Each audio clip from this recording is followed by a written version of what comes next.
Alors, il me reste 4% de batterie, à peine. Et j'ai fait... Bonjour à tous, j'espère que vous allez bien. Aujourd'hui, je vous retrouve pour une petite vidéo consacrée à mon petit défi de vélo. Si vous ne l'avez pas vu encore, dans ma précédente vidéo, j'avais présenté ce Specialized Turbo pour lequel je l'ai à disposition en fait pour environ plusieurs mois, environ 6 mois. Et donc mon premier défi, c'est de pouvoir tester l'autonomie maximale parce qu'en tant que vélo électrique, la première chose qu'on se demande, c'est combien de kilomètres on peut faire avec une charge complète. Le vélo est chargé à 100%, j'ai dû faire environ 3 km pour arriver jusqu'à ce point-là, pour faire l'introduction. Donnez vos pronostics sur l'autonomie estimée. Moi j'estime à environ 130-150 km. Donc voilà, c'est ça ce que je dois faire aujourd'hui. Je dois faire environ 150 km aujourd'hui, donc ça va être une grosse journée. Là il est 8h, 8h10, donc je vais partir bientôt. Je vais aller jusqu'à Noirmoutier au bout de l'île, faire le tour de l'île et revenir. Donc ça me ferait me faire environ déjà 140 km, donc on verra ce que ça donne. C'est parti.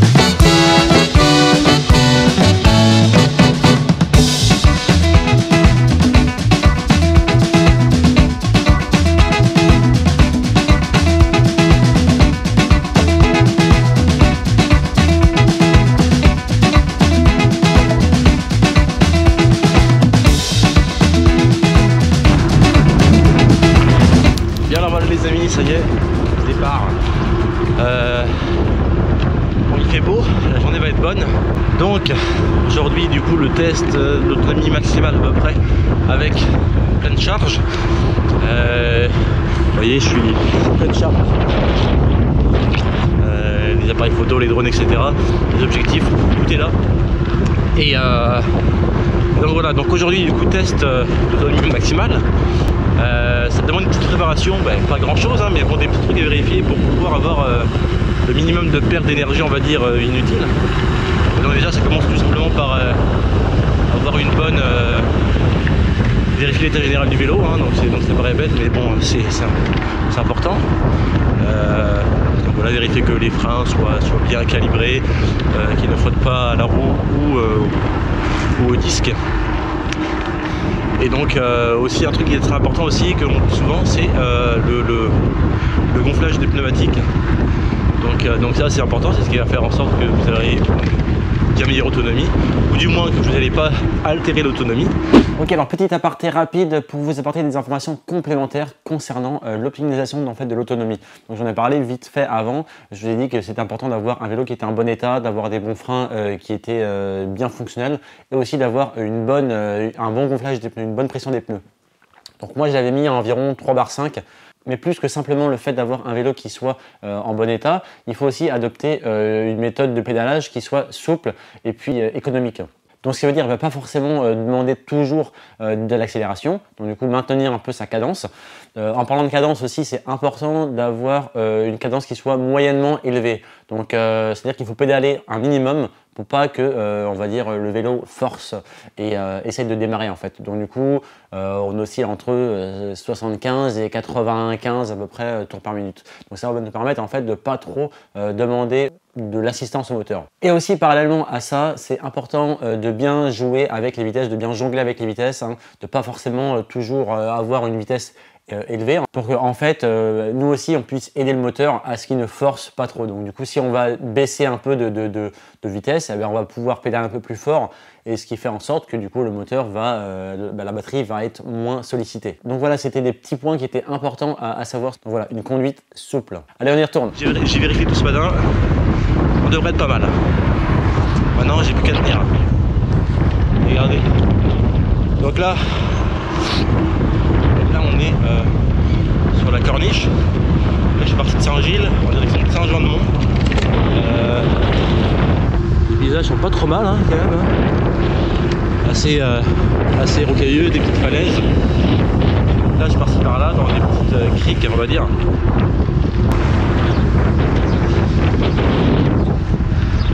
Là, je vais avoir une dégaine avec ce casque. Aussi. N'hésite pas à mettre en commentaire aussi ton pronostic sur l'autonomie. Comme j'ai dit, moi je suppose que c'est environ 120-140 km. Donc du coup je devrais être juste pour revenir. Allez, on continue.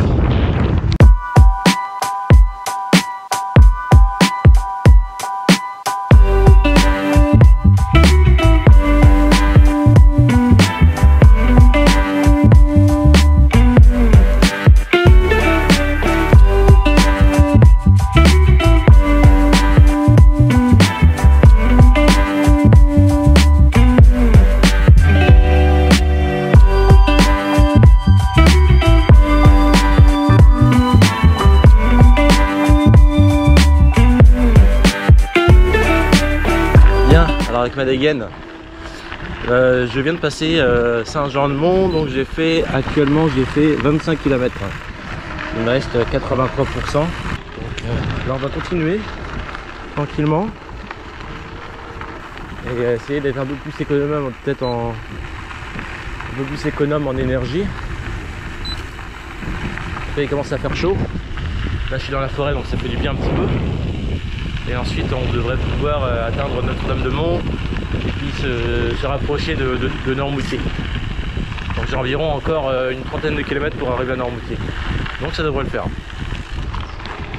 Allez, let's go.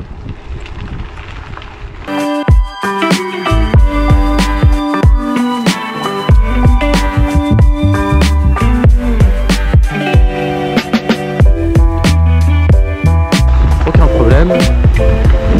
La piste cyclable c'est top. Donc là en fait on est sur la Vendée Vélo ou la Vélodyssée, peu importe, je sais pas trop comment c'est quoi le prénom. Mais en gros ça longe toute la côte quasiment. Et ça te permet en fait de pouvoir faire plusieurs kilomètres dans un bon petit cadre sympa, hein. Des fois on est au bord de l'eau, des fois on est dans la forêt comme ici. Et c'est cool. Bien, alors petite pause, je devrais arriver bientôt au pont Noirmoutier dans pas très longtemps. Voilà, tout va bien pour l'instant. Donc, je vais essayer de vous montrer. Je suis parti d'ici, de Saint-Gilles-Croix-de-Vie. Et là, je dois être environ par là. Je sais pas exactement où est-ce que je suis. Ah si, je dois être par là, ouais. On voit ici, hop, je suis là. Donc après, le but, ça va être de traverser le pont ici, faire le tour de l'île, maximum, puis prendre le petit passage du Gois. Donc le passage du Gois, en fait, c'est un chemin en fait qui est libéré à la marée basse. Donc c'est un chemin qui est uniquement praticable par marée basse. Et donc la marée basse est à 16 h. Donc environ 1 heure avant, 1 heure après, c'est possible de l'emprunter. Donc du coup je vais faire le tour, je vais passer par le pont normal. Et ensuite je vais faire le tour pour ensuite pouvoir faire justement le petit passage du Gois ici vers 15 h environ. Donc voilà, là j'ai fait, hop, je sais pas si on va bien voir, j'ai fait 36 km, je suis à 75%, donc voilà.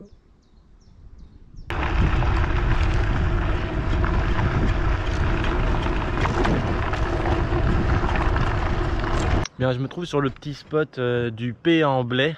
Alors c'est le pire nom qu'on peut avoir, hein. Donc voilà, on a un petit spot de vue, on domine légèrement la forêt, et puis au loin on voit la mer, et là-bas il y a le pont de Noirmoutier, on voit, je pense qu'on a un camion, mais je sais pas si à la caméra ça se verra beaucoup. Et donc le problème de ça, le belvédère en fait, hop, pour y accéder, on est censé avoir, donc j'y suis allé en vélo, hein. Et le belvédère, pour y accéder, il faut monter tous ces escaliers. Ils sont quand même pas mal pentus, on va dire. Heureusement sur le vélo, regardez, je vais vous montrer un truc qui est absolument fou sur le vélo. C'est que si on reste appuyé sur le bouton plus, comme ici, hop, tac, j'aurai le mode walk et le vélo avance légèrement, à environ 3 à 5 km/h. Donc ça m'a permis tant bien que mal de monter ces escaliers. Et puis voilà, mais bon, ça a quand même été laborieux. Bon, on continue. Alors ça y est, nous voici à l'entrée du pont pour aller sur Noirmoutier.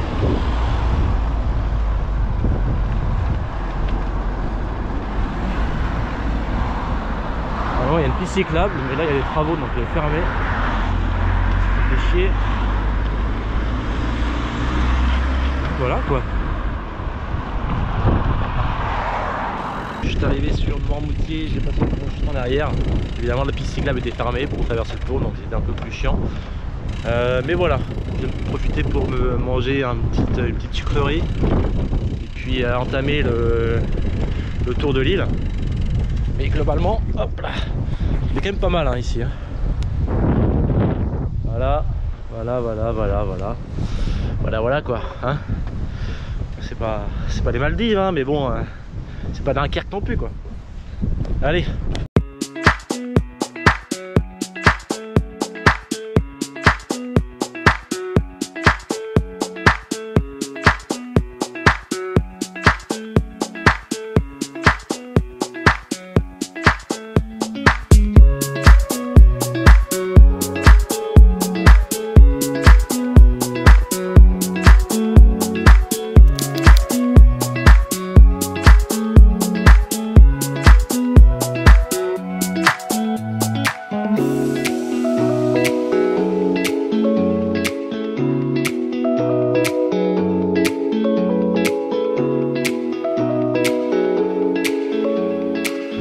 Bon alors, bien arrivé au bout de l'île. Bon, c'est un peu de crevé, mais ça va. Il me reste 49% de batterie. Et j'ai fait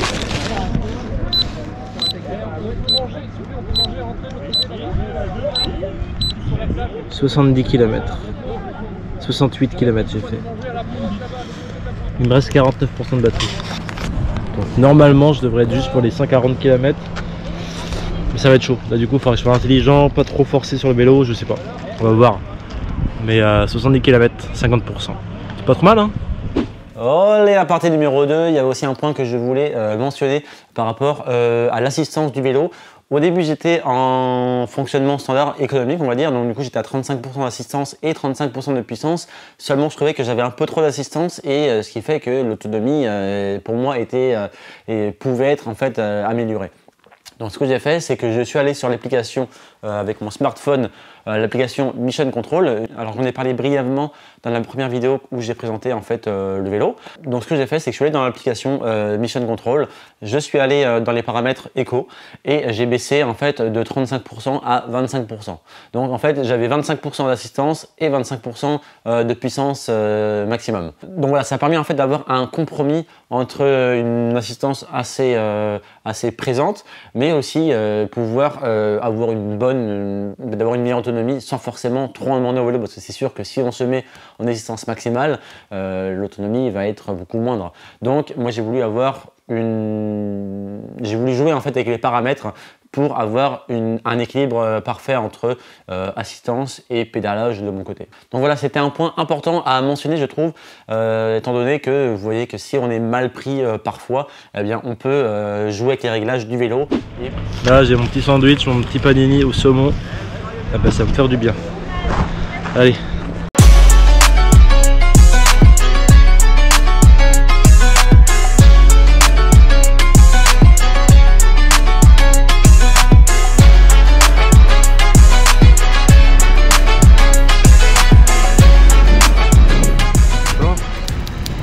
Voilà, reparti.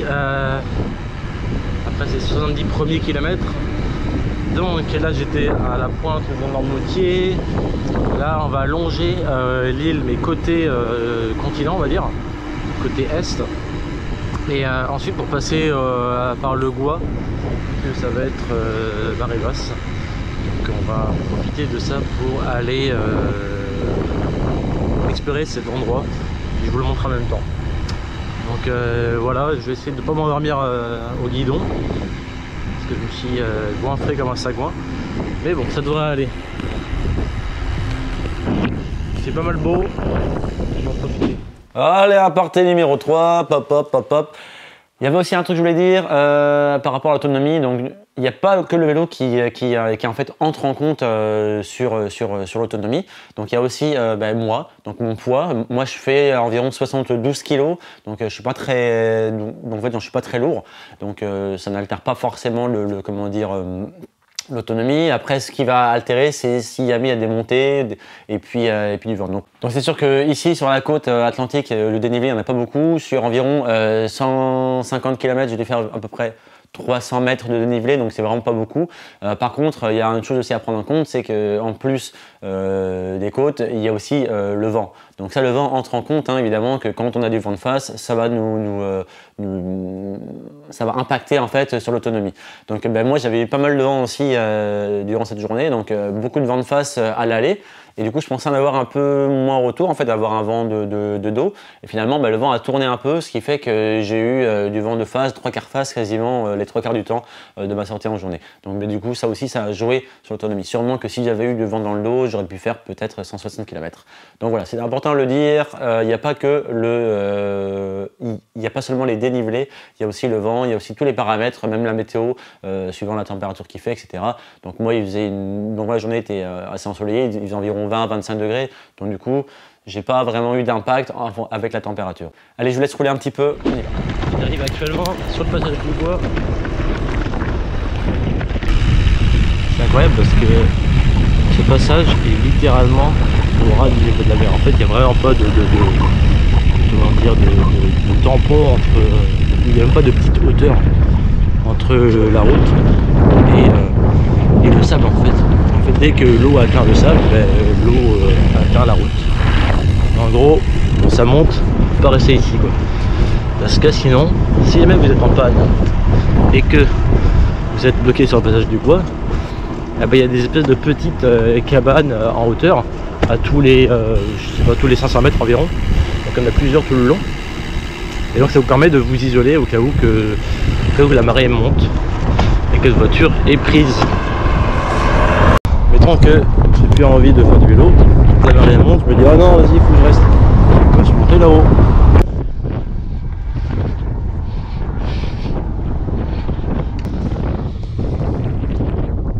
Là, il y a une belle vue là.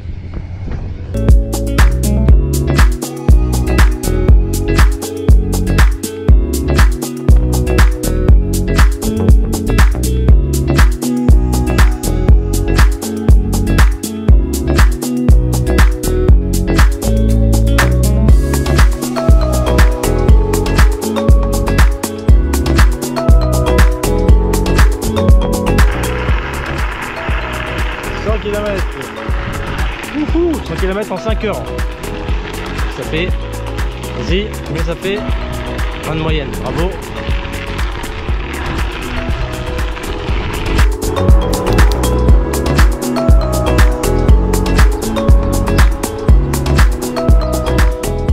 Alors je sais pas si on le voit ou pas, mais il me reste moins de 5% de batterie. Donc du coup ça se met à clignoter. Et du coup ça met la batterie en mode dégradé. Du coup je peux pas prendre de la puissance au moteur et ma consommation est vraiment limitée par rapport à normalement. Donc là du coup il va me rester peut-être 4%, mais c'est comme si j'avais tout vidé parce que là du coup je peux plus du tout rouler avec. Donc là c'est dur là. En plus sur la fin c'est bien dur. En tout cas la mission aura été bien accomplie parfaitement. Bien alors je viens tout juste d'arriver, je suis démonté, j'ai pas l'habitude de faire autant de kilomètres, donc même si c'est un vélo électrique, ça m'a mis dans les jambes. Alors, il me reste 4% de batterie, à peine, et j'ai fait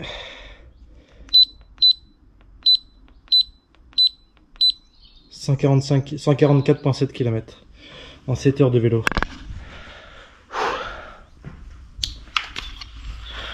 Bon bah je crois que le défi est réussi hein. On sait qu'une batterie complète ça fait 145 km. Voilà.